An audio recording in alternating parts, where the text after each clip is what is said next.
Salut à tous, alors aujourd'hui on se retrouve pour un maquillage spécial Saint-Valentin.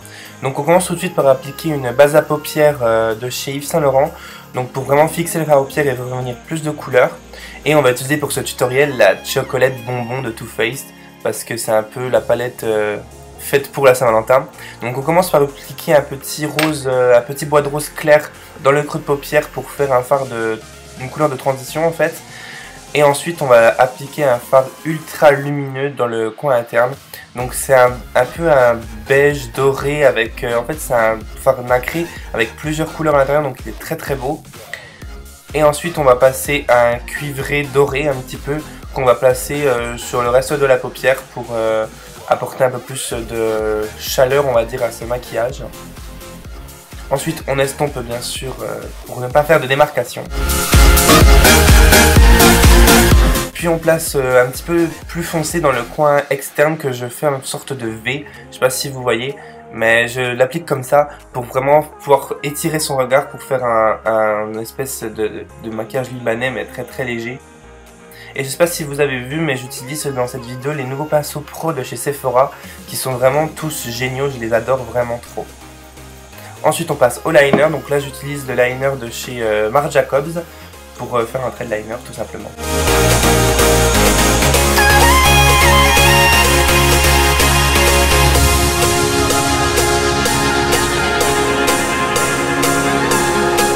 On va appliquer une fine couche de mascara, donc j'applique le Roller Lash de chez Benefit qui va apporter de la longueur et qui va également recourber les cils. Et on va appliquer des faux cils parce que c'est le moment ou jamais, donc c'est des faux cils de chez Make Up For Ever. Donc c'est des faux cils assez dramatiques, mais c'est ce que je voulais donner pour ce maquillage, vu qu'elle n'a pas des très grands cils de base. Il fallait qu'elle en ait pour ce maquillage.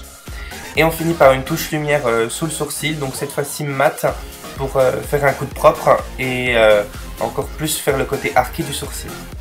Ensuite on passe au teint, donc j'utilise la nouvelle base de teint de chez, chez Dior, pardon.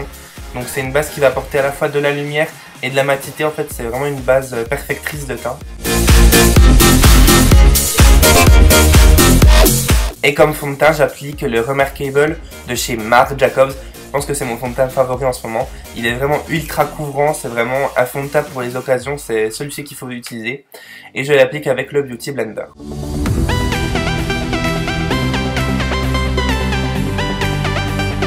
Comme anti-cerne, j'utilise les derniers de chez Make Up For Ever, donc les Ultra HD. Donc je mélange deux teintes pour avoir la bonne teinte pour mon modèle. Donc je mélange la Y31 et la Y41.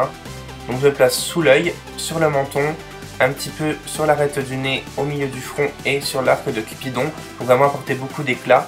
Et je refonds tout ça avec le Beauty Blender pour vraiment avoir un résultat bien fondu avec le fond de teint.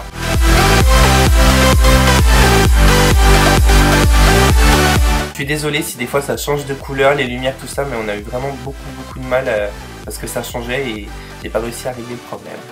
Ensuite on fait du baking avec la poudre translucide libre de chez NARS qui est enfin disponible chez Sephora, ça y est, on y est. Et je poudre le teint avec la poudre de chez Benefit, la Professional Agent Gérosime.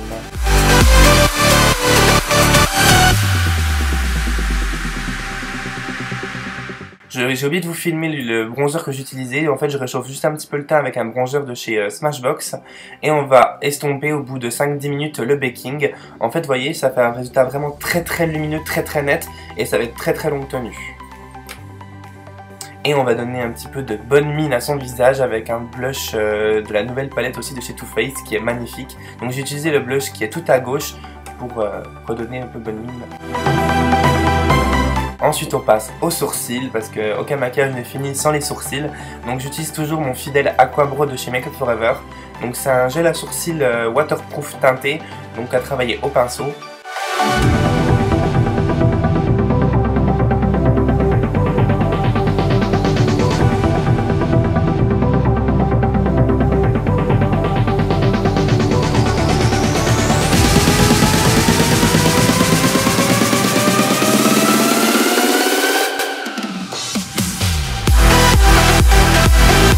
On va repasser au teint avec l'highlighter.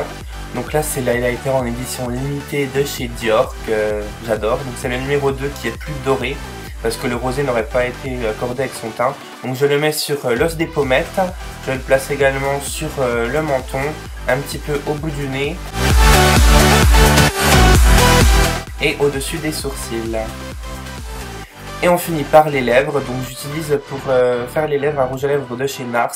Il me semble que c'est la date Anita, mais j'en suis plus sûr. Et ensuite je rajoute un gloss nude de chez Urban Decay.